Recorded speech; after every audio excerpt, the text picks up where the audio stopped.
Vamos falar agora então da teoria dos traços.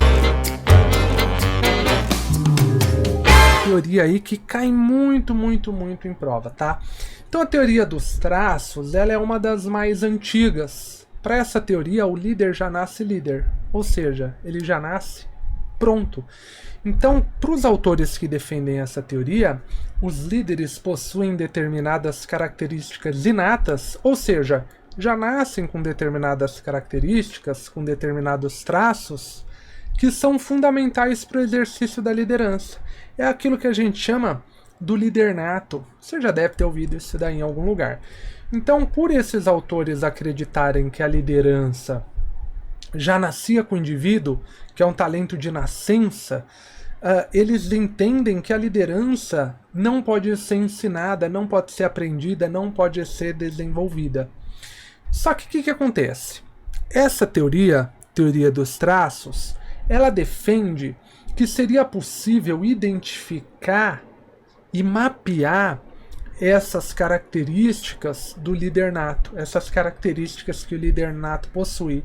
Aí pronto, depois que você mapeia, identifica as características, aí é possível que a organização vá lá e encontrem pessoas que possuem características iguais ou semelhantes a essas, e aí pega essas pessoas e coloca ela no papel de liderança.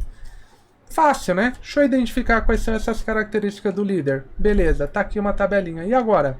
Agora é fácil. Agora eu vou no mercado, ou até mesmo dentro da organização, procuro. Ó, Joãozinho tem as características. Pega o João e coloca ele lá no cargo de liderança. Tranquilo, né? Legal. Entendi, Stefan, mas que características seriam essas? Então, olha aqui, ó. Características. Cada autor elenca características diferentes, mas aqui um compiladão, a gente pode citar algumas principais, ó. Quais seriam as características? Primeiro, aspectos físicos. Então, relacionados à aparência, né? Altura, idade, tom de voz, peso. Habilidades, inteligência, fluência verbal. Aspectos de personalidade como entusiasmo, extroversão, controle emocional, autoconfiança. Fatores sociais estão relacionados ao relacionamento interpessoal, habilidade de relacionamento interpessoal.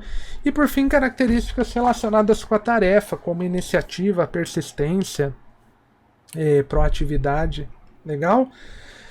O que acontece é o seguinte.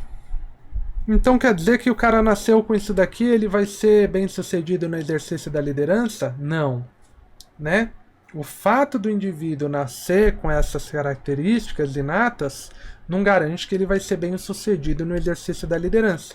Mas a teoria dos traços defende que a existência desses traços aumenta a probabilidade dele ter sucesso na liderança, mas não garante esse sucesso.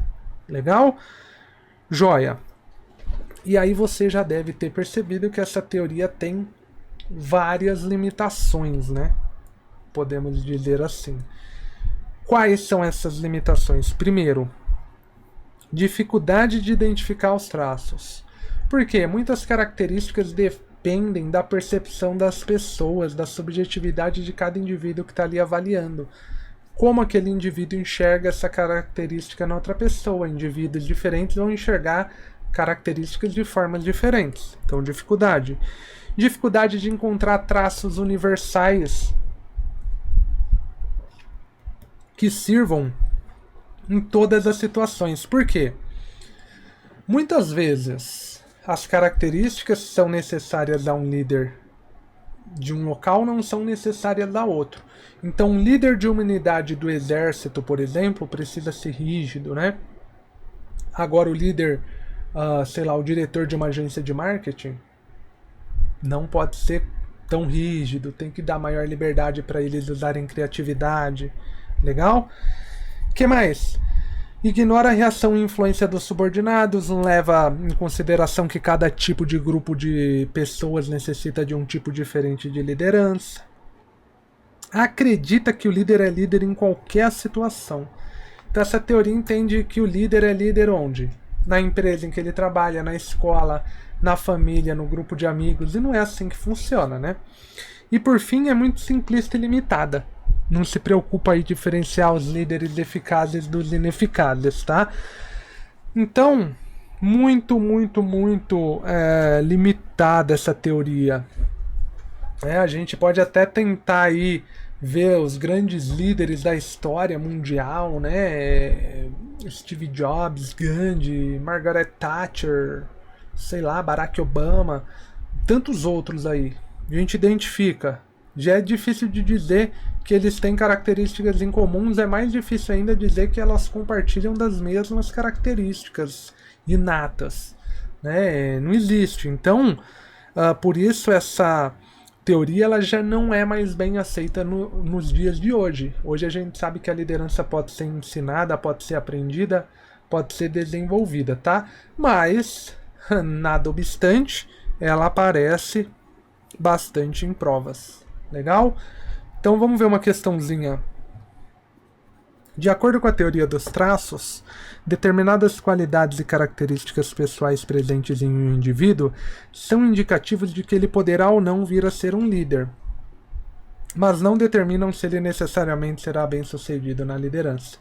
Exatamente o que a gente comentou, beleza? Mais uma. Liderança não é uma capacidade inata, mas sim uma competência que pode ser formada por meio de condutas adequadas. Exatamente. A intenção dessa questão é deixar claro que a teoria dos traços já foi superada e que hoje a gente sabe que ela pode ser ensinada e aprendida. Na perspectiva da teoria dos traços, que compreende a liderança a partir de características pessoais dos líderes, os atributos pessoais são inatos e capazes de exercer influência sobre as pessoas, o que diferencia os líderes dos demais. Exatamente, isso é a teoria dos traços. O líder já nasce, pronto. Legal?